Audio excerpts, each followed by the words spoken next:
BRS party senior నాయకులు Jubilee Hills MLA Maganti Gopinath మరణించడం ప్రతి ఒక్కరిని తీవ్రంగా కలిచివేస్తోంది. ఆయనతో ఉన్న అనుబంధాన్ని అందరూ గుర్తు చేసుకుంటున్నారు. కుటుంబ సభ్యులకే కాదు, జూబ్లీహిల్స్ నియోజకవర్గ ప్రజలకే కాదు, బీఆర్ఎస్ పార్టీకి కూడా తీరని లోటుగా బీఆర్ఎస్ పార్టీ నాయకత్వం చెబుతూ ఉంది. ఆయన తీవ్ర అనారోగ్యంతో ఉన్న ఆరోగ్యం విషమిస్తున్నా కూడా ఎక్కడో ఒక హోప్ ఉండే తిరిగి మళ్ళీ కోలుకుంటారు, వస్తారు అని అందరూ భావించారు. కానీ అందరి ఆకాంక్షల్ని అబద్ధం చేస్తూ ఆయన ఈ ఉదయం కన్నుమూశారు. సో దీంతో ఒక్కసారిగా విషాద ఛాయలు అలుముకున్నాయి. పార్టీలకు అతీతంగా అందరూ ఆయనతో ఉన్న అనుబంధాన్ని గుర్తు చేసుకుంటూ ఆయన మృతి పట్ల సంతాపాన్ని, సానుభూతిని వ్యక్తం చేస్తున్నారు. ఇప్పటికే అంత్యక్రియలకు సంబంధించినటువంటి ప్రకటన కూడా BRS party working president KTR చేశారు. అంతిమ సంస్కారాలు జూబ్లీహిల్స్ మహాప్రస్థానంలో సాయంత్రం 4 గంటల లోపే కంప్లీట్ అవుతాయి. కాబట్టి మాదాపూర్లోని నివాసంలో ప్రస్తుతం పార్థివ దేహం ఉంది. ఎవరైనా ఆయన అభిమానులు, కార్యకర్తలు, ఆయన సన్నిహితులు, ఆత్మీయులు ఎవరున్నా సరే అక్కడికి 3 గంటల లోపు వచ్చి తమ నివాళులు అర్పించాలని కూడా కేటీఆర్ విజ్ఞప్తి చేశారు. కొద్దిసేపట్లో బీఆర్ఎస్ పార్టీ అధినేత కేసీఆర్ కూడా మాదాపూర్కు చేరుకొని మాగంటి గోపీనాథ్ పార్థివ దేహానికి నివాళులు అర్పించి వారి కుటుంబ సభ్యుల్ని పరామర్శించబోతున్నారు బీఆర్ఎస్ అధినేత కేసీఆర్.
జూబ్లీహిల్స్ ఎమ్మెల్యే మాగంటి గోపీనాథ్ మరణం పట్ల మాజీ మంత్రి హరీష్ రావు ప్రగాఢ సానుభూతి తెలిపారు. గోపీనాథ్ నిష్కల్మష రాజకీయ జీవితాన్ని హరీష్ రావు కొనియాడారు.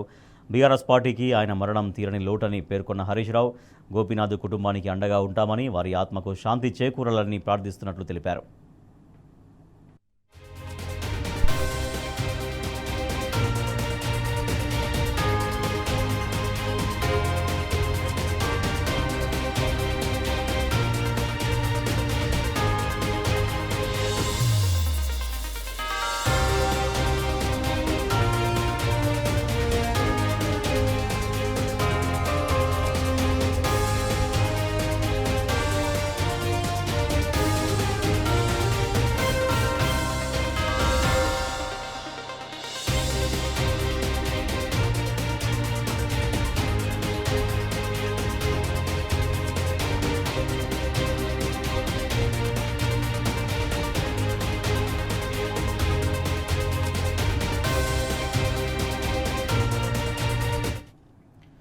ఎమ్మెల్యే మాగంటి గోపీనాథ్ మృతి పట్ల ఎమ్మెల్సీ కవిత తీవ్ర దిగ్భ్రాంతి వ్యక్తం చేశారు. మాగంటి అకాల మరణం హైదరాబాద్ నగర ప్రజలతో పాటు బీఆర్ఎస్ పార్టీకి తీరని లోటు అన్నారు. మాగంటి గోపీనాథ్ మరణంతో శోకతప్తులైన కుటుంబ సభ్యులకు కవిత తన ప్రగాఢ సానుభూతిని తెలిపారు. మాగంటి పవిత్ర ఆత్మకు శాంతి చేకూరాలని ఎమ్మెల్సీ కవిత ప్రార్థించారు.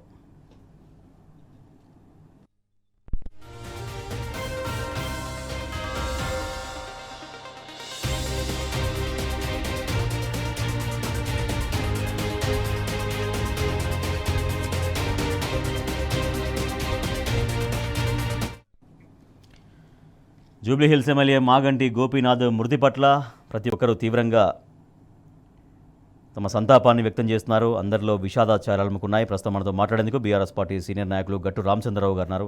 ఎస్ రామచంద్రరావు గారు, గోపీనాథ్ మృతి పట్ల మీ సంతాపం, వారితో మీకున్న పరిచయం, అనుబంధం ఎట్లా గుర్తు మాగంటి గోపీనాథ్ మృతి విషయం తెలియగానే మనసు దిగ్భ్రాంతి చెందింది. ఒక ప్రజానాయకుడు ఆయన. మాగంటి గోపీనాథ్ ప్రజల్లో నుంచి వచ్చిన నాయకుడు, ప్రజానాయకుడు అతను.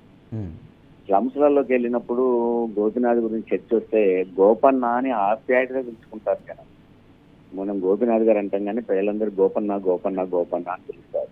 ఏ విషయం వచ్చినా గోపన్నకు చెప్పుకుందాం అని పోతా ఉంటారు. అందుకని ఆయన మరణం బీఆర్ఎస్ పార్టీకి తీరని లోటే కాదు, ప్రజలకు కూడా తీరని లోటు. హైదరాబాద్ నగర ప్రజలకు ఆయన హైదరాబాద్ బీఆర్ఎస్ అధ్యక్షుడిగా చాలా కృషి చేశారు. ఏ కార్యక్రమం పెట్టినా కూడా అన్ని నియోజకవర్గాల కంటే ఆయన గోపీనాథ్ గారి నియోజకవర్గం జూబ్లీ హిల్స్ లో పెద్ద ఎత్తున జనం కదిలొచ్చేవారు. ఏ చిన్న పిలుపునిచ్చినా కూడా పెద్ద పెద్ద హాళ్లలో మీటింగ్ పెట్టేవాళ్ళు, వేల మంది కదిలొచ్చేవాళ్ళు. ఆ మీటింగ్లకు వెళ్తే చాలా అసలు ఏంటి మనం హైదరాబాద్ నగర మీటింగ్ పెట్టామా అనిపించేది. అంత ప్రజానాయకుడు. ఆయన పిలుపునిచ్చే కాదు, ప్రజలు పెద్ద ఎత్తున వచ్చేవాళ్ళు. అందుబాటులో ఉంటాడు. ఫోన్ చేసి అన్న ఇది అంటే ఖచ్చితంగా ప్రజలకు న్యాయం చేసే ప్రయత్నం చేస్తాడు. అలాంటి ప్రజానాయకుడిని కోల్పోవడం అనేది ప్రజలకు తీరని లోటు, బీఆర్ఎస్ పార్టీకి తీరని లోటు. అందులో బీఆర్ఎస్ కుటుంబం ఒక సీనియర్ లీడర్ని, ఒక డైనమిక్ లీడర్ని పోగొట్టుకున్నట్టయింది.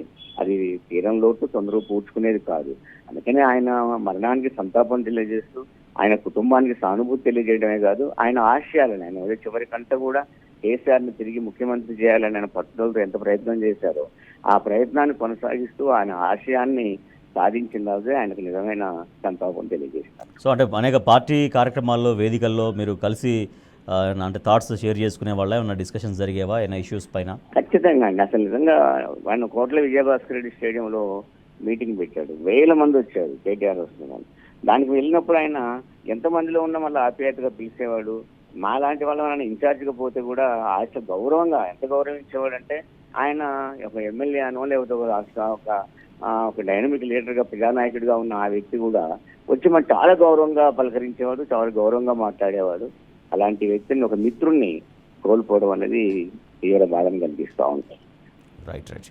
Yes, thank you Ramachandra garu. ఒక మంచి మిత్రుడిని కోల్పోయానని గట్టు రామచంద్రరావు తన సంతాపాన్ని వ్యక్తం చేస్తున్నారు. Jubilee hills MLA Maganti Gopinath మరణం ప్రజల్ని తీవ్రంగా కలిచివేస్తున్నటువంటి పరిస్థితి. జూబ్లీ హిల్స్ నియోజకవర్గ ప్రజలంతా కూడా ఆయన చాలా ప్రేమగా గోపన్న అని ఆప్యాయంగా పిలుచుకుంటారు. అటువంటి వాళ్ళకి నాయకుడు ఒక్కసారిగా దూరం కావడంతో జూబ్లీ హిల్స్ నియోజకవర్గ ప్రజలు పూర్తిగా శోక సంద్రంలో మునిగిపోయారు. బీఆర్ఎస్ పార్టీ మొత్తం విషాద ఛాయలు అలుముకున్నటువంటి పరిస్థితి. కాసేపట్లో బీఆర్ఎస్ పార్టీ అధినేత కేసీఆర్ కూడా మాదాపూర్కు చేరుకొని మాగంటి గోపీనాథ్ పార్థివ దేహానికి నివాళులు అర్పించబోతున్నారు. ఆసుపత్రిలో ఉదయం ఈ వార్త తెలిసిన దగ్గర నుంచి, చనిపోయారు అన్న వార్త తెలిసిన దగ్గర నుంచి బీఆర్ఎస్ పార్టీ అగ్రనాయకులైనటువంటి కేటీఆర్, హరీష్ రావు ఇంకా ముఖ్య నాయకులందరూ కూడా ఆసుపత్రి వద్దే ఉన్నారు. అక్కడి నుంచి పార్థివ దేహాన్ని మాదాపూర్లోని తన నివాసానికి తరలించే వరకు ఉన్నారు. మళ్ళీ అక్కడి నుంచి వాళ్ళంతా మాదాపూర్లోని అక్కడి నివాసానికి చేరుకున్నారు. కాసేపటి కింద బీఆర్ఎస్ వర్కింగ్ ప్రెసిడెంట్ కేటీఆర్ అంతిమ సంస్కరణల గురించి కూడా ప్రకటన చేశారు. గోపీనాథ్ అంతిమ సంస్కరణల గురించి సాయంత్రం 4 గంటల లోపే జూబ్లీ హిల్స్లోని మహాప్రస్థానంలో అంతిమ సంస్కారాలు ముగుస్తాయి. అంతకంటే ముందు 1 గంట ముందు నుంచి అంతిమయాత్ర ప్రారంభమవుతుంది. కాబట్టి ఆ లోపే ఆయనకు నివాళులు అర్పించే వాళ్ళు, కడసారి చూడాలనుకునే వాళ్ళు, అభిమానులు కావచ్చు, పార్టీలకు అతీతంగా ఎవరైనా నాయకులు కావచ్చు, ఎవరొచ్చినా కూడా ఆ లోపే రావాలి, మాదాపూర్ నివాసానికి రావాలి అంటూ కూడా ఆయన విజ్ఞప్తి చేశారు. కొద్దిసేపట్లో బీఆర్ఎస్ పార్టీ అధినేత కేసీఆర్ కూడా మాదాపూర్కు వచ్చి గోపీనాథ్ పార్థివ దేహానికి నివాళులు అర్పించి కుటుంబ సభ్యుల్ని పరామర్శించబోతూ ఉన్నారు.